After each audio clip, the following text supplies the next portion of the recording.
आपको आज की इस वीडियो में बताएंगे। आप बस वीडियो के लास्ट तक हमारे साथ बने रहिए। तो चलिए वीडियो को शुरू करते हैं। दोस्तों, बुर्ज खलीफा को बनाते समय इसका जो सीमेंट है वो इसके ग्राउंड फ्लोर पर बनाया जा रहा था, लेकिन जैसे जैसे बिल्डिंग की ऊंचाई बढ़ती गई, सीमेंट भी ऊपर ले जाते ही सूखने लगा। अब सीमेंट के मिक्सचर को इतना जल्दी ऊपर ले जाना पॉसिबल नहीं था, और तभी बुर्ज खलीफा के इंजीनियर ने ये एडवाइस दी कि वो सीमेंट का मिक्सचर रात के समय बनाएंगे, क्योंकि रात को गर्मी कम हो जाती है। और उन्होंने 3 दुनिया के सबसे हाईटेक और पावरफुल पंप को दूसरे देशों से इंपोर्ट करवाया। उन पंप के आने के बाद जाकर ही सीमेंट ऊपर तक पहुंचना शुरू हुआ। दोस्तों, क्या आपको पता है कि बुर्ज खलीफा में पहले नॉर्मल ग्लास को लगाया गया था, और इंजीनियर्स का इस पर ध्यान ही नहीं गया कि ऊपर इससे कितनी ज़्यादा गर्मी बढ़ जाएगी। जब ग्लास पैनल्स की फिटिंग हो गई तो ऊपर का टेम्परेचर 98 डिग्री सेल्सियस तक पहुंच गया, जितने में तो पानी भी उबलने लग जाता है। अब दोस्तों, अगर कोई इंसान वहां पर कुछ सेकंड भी रुक जाता तो उसका क्या हाल होता, ये तो आप बखूबी जानते ही हो। इस केस में अगर एयर कंडीशनर का इस्तेमाल किया जाता तो बिजली का खर्चा 10 गुना बढ़ जाता, जो कि बिल्कुल भी एफिशिएंट नहीं था। अब इंजीनियर्स को इसका कोई सलूशन नहीं मिल रहा था, लेकिन तभी मशहूर इंजीनियर जॉन जिराफा ने दुबई के शेख को एडवाइस दी कि उसके पास एक आइडिया तो है, लेकिन वो काफी ज्यादा एक्सपेंसिव है।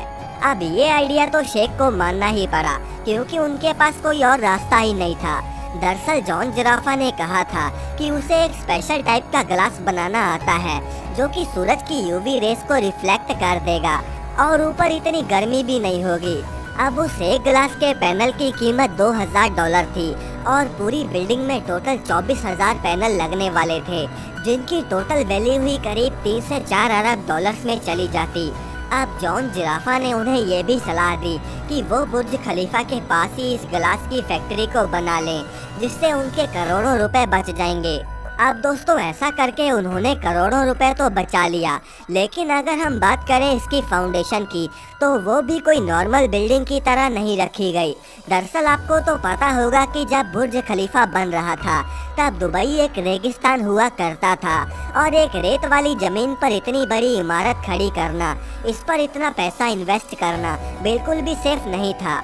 अब इंजीनियर्स ने जमीन को मजबूत और हार्ड बनाने के लिए स्टील के हजारों टन के पाइप्स को जमीन में गाड़ दिया।